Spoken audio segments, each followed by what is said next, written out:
Craig, he sustained that technique. Touching gloves there with Isaac Lowe down at ringside, who got a technical decision draw last week against Dennis Salin in his European title bid at featherweight.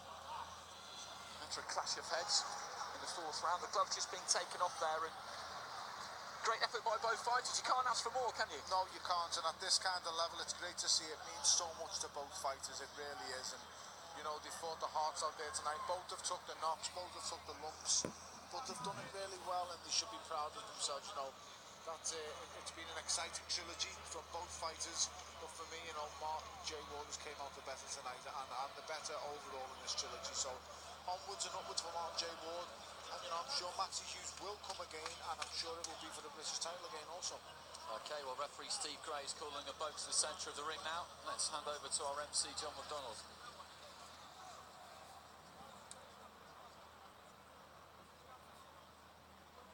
Ladies and gentlemen, after 12 rounds of championship boxing, the judges' scorecards read: Howard Foster 116, 112, Victor Loughlin 118, 111, John Keane 116, 113, and all three judges are in favour of your winner.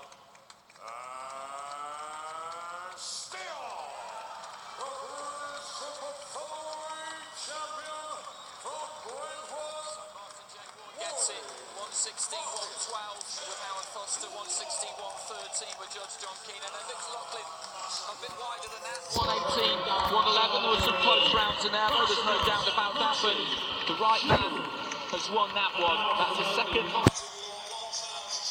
successful defence of that Lord Lonsdale belt for Martin J. Ward. One more, and he will own that lovely bit of heart.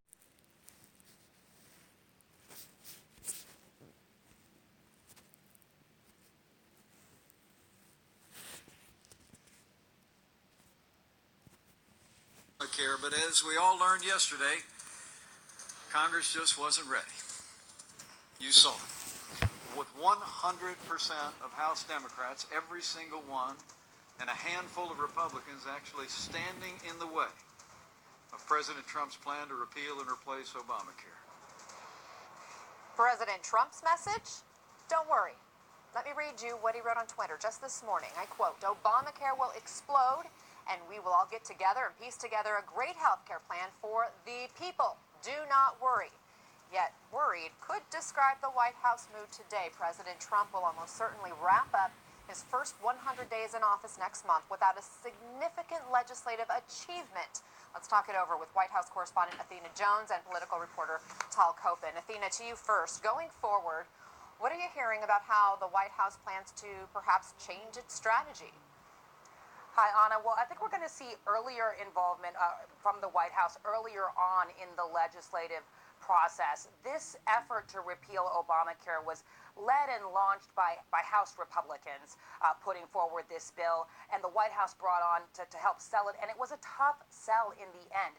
Of course, Republicans have run for years on the idea of repealing and replacing Obamacare, but this was going to be done in 3 phases. The first phase was to get rid of everything they could in that law within the limitations of Senate rules. The second phase was administrative steps that HHS Secretary, Health and Human Services Secretary Tom Price could take. And the third phase was to be everything else, all the other changes that Republicans have long wanted to see to the health.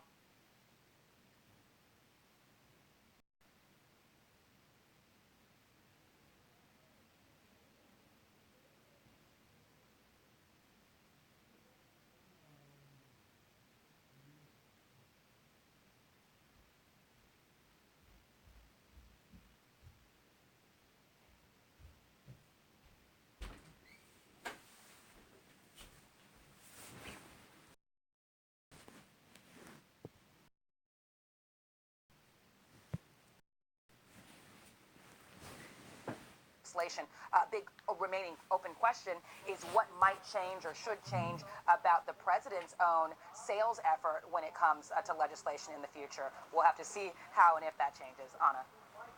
Tal, President Trump said yesterday we learned a lot about loyalty. What's the big loyalty question or lesson for the White House on health care? Well, some sources are definitely saying that one thing the president learned about this is how difficult it is to negotiate with the Freedom Caucus. But what's really interesting is while the Freedom Caucus is getting some of the blame, and those are the group of conservatives who were saying that the Obamacare repeal plan wasn't enough for them. They wanted to see a further repeal. While they're getting a lot of the attention and often seek a lot of the attention, it was also moderates in the middle who were really concerned about this plan and felt like some of the concessions that were made to those conservatives actually went too far for them and for their constituents, and that they couldn't vote for that reason. So it was a really interesting sort of code word. We saw the president use their loyalty because it sort of sends a message to his party, you weren't with me here. But what's also interesting is he didn't actually call out anyone specifically, which is definitely something we've seen the president do in the past. So it was a bit of a shot across the bow, but certainly not one we know that the president is capable of to people who cross him. Tal, to your point about these Republicans having to represent their constituents, we heard from one of those, Representative Dave Joyce, who had repeatedly voted to repeal Obamacare back when that vote really didn't count because Obama was in the White House. But he wrote in a statement saying, my prior votes to repeal all or parts of Obamacare underscore what I have long argued. We need a better healthcare system. And he says, after listening to constituents, business leaders, and medical professionals throughout my district, I came to the conclusion the American Health Care Act was not a better solution. So I'm curious, Athena, if it would have mattered if the president had maybe shifted in the way he was presenting this, if he could have done anything in terms of a better sales pitch, or if it really didn't matter. It's hard to know in the end what might have happened, but we know the White House has said, look, the president and his team left everything on the field. We heard that phrase quite a bit in yesterday's press briefing by Press Secretary Sean Spicer, who said that this was personal for the president. He got really involved. He made numerous phone calls, sometimes as early as 6 a.m., going until as late as 11 p.m. But if you talk to some members of Congress, as some of my colleagues have done, they say that there are a few problems with the president's sales pitch. One was that going until as late as 11 p.m.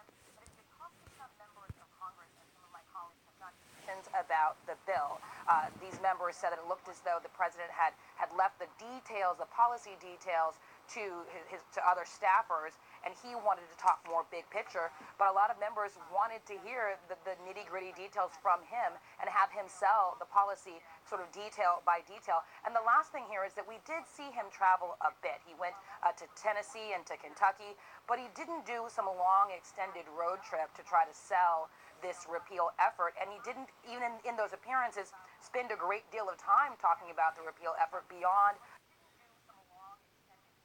the sort of broad strokes and slogans that we've been hearing for the last couple of years on the campaign trail. And so it's hard to know if he'd done any more of each of those things, if that would have made a difference. But it's certainly possible that we could see more of that, or we could see that change, that sales pitch change, when dealing with future legislation.